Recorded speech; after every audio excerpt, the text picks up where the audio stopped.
मऊ जिले के घोसी थाना क्षेत्र के सरकारी सामुदायिक अस्पताल में रोजाना की तरह ओपीडी में सरकारी डॉक्टर एच.के. पंकज मरीजों को देख रहे थे और वहीं एक मरीज को उसके इलाज के लिए कुछ दवाइयां लिखी, जिसमें से एक दवा अस्पताल में नहीं थी, जिसे लेने के लिए मरीज अस्पताल के दीवार के करीब अवैध रूप से मौजूद साहब मेडिकल स्टोर पर गया और वहां से डॉक्टर के द्वारा लिखी गई दवाई को मेडिकल स्टोर के मालिक पवन कुमार सोनकर से दवा मांगी, लेकिन मेडिकल स्टोर के मालिक ने डॉक्टर की बताई दवा को न देकर उसके बदले में दूसरी दवा दे दी। जब मरीज वह दवा लेकर डॉक्टर एच.के. पंकज के पास पहुंचा तो डॉक्टर ने उस मरीज को कहा कि यह दवा दूसरी है, इसे मत इस्तेमाल करिए। फिर मरीज उसी मेडिकल स्टोर पर जाता है जहां से वह दवाई लेकर आया रहता है और उस दवा को वापस करने की बात मेडिकल स्टोर के मालिक पवन कुमार सोनकर से करता है तो मेडिकल स्टोर का मालिक गुस्से में तिल मिलाकर डॉक्टर के केबिन में आता है और डॉक्टर से गाली गलौज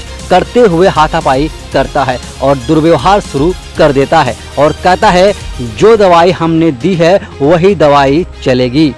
तब घोसी के सरकारी सामुदायिक अस्पताल के डॉक्टर ने उसे कहा, देखो मेरे साथ आप बदतमीजी मत करो और जो दवा हमने लिखी है वही दवा चलनी चाहिए। तभी उसी मौके पर पवन सोनकर के पिता ब्रजेश सोनकर डॉक्टर के केबिन में घुसकर अपनी लाइसेंसी रिवॉल्वर से डॉक्टर के सर पर सटाकर धमकी देने लगा कि तुम्हें हम जान से मार देंगे। फिर डॉक्टर पंकज सभी घटना को लेकर घोसी थाने पहुंचे और वहां जाकर साहब मेडिकल स्टोर के मालिक और उसके बेटे के खिलाफ एफआईआर दर्ज करवाई और पुलिस प्रशासन से न्याय की मांग की। इन सभी घटनाओं से डॉक्टर एच.के. पंकज काफी डरे हुए हैं, वह अपनी सुरक्षा की मांग कर रहे हैं। वहीं डॉक्टर ने बताया कि मेडिकल स्टोर का मालिक और उसका बेटा दोनों दबंग किस्म के हैं और इसी अस्पताल में मेरे अलावा अन्य डॉक्टरों एवं अस्पताल के स्टाफ के साथ बदतमीजी कर चुके हैं और नज़दीकी बाजार में आए दिन लोगों से मारपीट गुंडागर्दी करते रहते हैं। और वहीं जो साहब मेडिकल स्टोर है वह ब्रजेश सोनकर के भाई के नाम पर पिड़वल में उन्हें मेडिकल स्टोर चलाने का लाइसेंस मिला है, लेकिन अवैध रूप से एक लाइसेंस पर 2 मेडिकल स्टोर चला रहे हैं और वह भी गुमती में नगर पालिका की जमीन पर अवैध रूप से चला रहे हैं। मैं पुलिस प्रशासन से मांग करता हूं कि अवैध रूप से मेडिकल स्टोर को बंद कराया जाए और मुझे पुलिस प्रशासन की तरफ से सुरक्षा दी जाए। दिनांक 11 अगस्त को मैं अपने दैनिक ओपीडी में बैठा हुआ डेली जैसे रूटीन में ओपीडी करता हूँ उसी तरह अपनी ओपीडी देख रहा था, तो उसी ओपीडी के दौरान मैं एक मरीज को दवाई लिखा अस्पताल से अपने, जो कि जैसा कि सरकार की मंशा है कि अस्पताल से दवाइयाँ लिखी जाए, तो अनुसार दवाई मैंने लिखा। दवाई और लेकर के आया और उसमें से कोई दवाई नहीं मिली, तो उसमें बाहर से लेके आया था, तो मैंने कहा था ये दवाई तो नहीं है, तो उसने उस दवाई को जा करके से मेडिकल स्टोर संचालक ब्रजेश सोनकर के बेटे पवन सोनकर को कहा, तो पवन सोनकर वहाँ से दूसरा दवाई दे दिया। और उसके बाद जब मैंने इसको कहा कि ये तो साल्ट नहीं है, दूसरा साल्ट है इसमें, तो वो वापस ले गया। तो उसके बाद वो दवा लेकर के आया तमतमाता हुआ और मुझे कहा कि क्यों नहीं है ये साल्ट, आप साल्ट जानते हैं, मैं साल्ट नहीं जानता हूँ। तमतमाते हुए गाली गलौज अभद्रता करने लगा, भद्दी भद्दी गालियाँ देने लगा और कहा कि मैं विधायक श्री राम सोनकर का रिश्तेदार हूँ, उनका भांजा लगता हूँ। तो और उसके बाद मैंने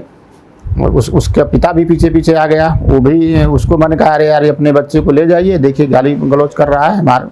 वो इस अभद्रता कर रहा है। तो उसका पिता भी उसी स्वर में बातें करने लगा, वही चीज़ें दोहराने लगा और ऊपर से रिवॉल्वर तानने लगा और एक तमाचा मारा भी और रजिस्टर फाड़ा है। और उसके बाद तुरंत यहाँ से वो निकल गया। उसके बाद मैंने कुछ उसको किया नहीं, हम लोग डॉक्टर लोग इस तरह से मारपीट से में इन्वॉल्व होना नहीं चाहते, तो मैंने उसके बाद तुरंत अपने अधीक्षक को सूचित किया। अधीक्षक आए और उसके बाद फिर हम लोग मिल करके वहाँ थाने पे एफआईआर कराए और थाने को कापी दिए, सीओ साहब को दिए और एसडीएम साहब को दिए। तो एफआईआर उस दिन लाज हो गई और ये ब्रजेश सोनकर जो है ये काफ़ी दबंग प्रकृति का है, अभद्र टाइप का व्यक्ति है जो हमेशा इस तरह की आए दिन वारदात करता रहता है। पूर्व में भी ऐसी वारदातों को अंजाम दे चुका है और ये अनाधिकृत रूप से अपना मेडिकल स्टोर चलाता है, जबकि इसकी कोई ना इसका आधार है यहाँ वो चलाने का। गोमती में सरकार की मंशा के हमेशा खिलाफ काम करता है। कुछ लोगों के यहाँ पे लोकल नेताओं के सह पर ये सरकार की मंशा के विपरीत सरकार की छवि को धूमिल कर रहे हैं और ये अपना जो मेडिकल स्टोर चलाते हैं ये इनके भाई के नाम से पिड़वल में है और ये दूसरी दुकान है और ये गोमती में भी है और नगर पालिका के नाले पर भी है और अस्पताल की बाउंड्री को ढके हुए भी है। अस्पताल जिसमें जैसे मरीजों बाहर के और लोगों को आने जाने वालों को अस्पताल दिखाई भी नहीं देता है और इस तरह से ये हमेशा वारदात करता रहता है। और हमारी वार्ता उस दूसरे दिन उच्च अधिकारियों को भी मैंने सूचित कर दिया, डीएम महोदय से हमारे एसोसिएशन के माध्यम से डीएम सर को भी और एसपी सर को भी हम लोग बता चुके हैं और उसके ऊपर शासन हम लोगों का ऊपर से काम मतलब उसको दबिश दिलवा रहे हैं, काम चल रहा है इस पर, लेकिन अभी तक गिरफ्तार नहीं हुआ। ये थोड़ा सा उसकी बात है, चिंता की बात है और इससे हमको थोड़ा सा भय व्याप्त है और बाहर इधर उधर से थोड़ा सा फ़ोन आता है तो थोड़ा सा भयभीत हूँ मैं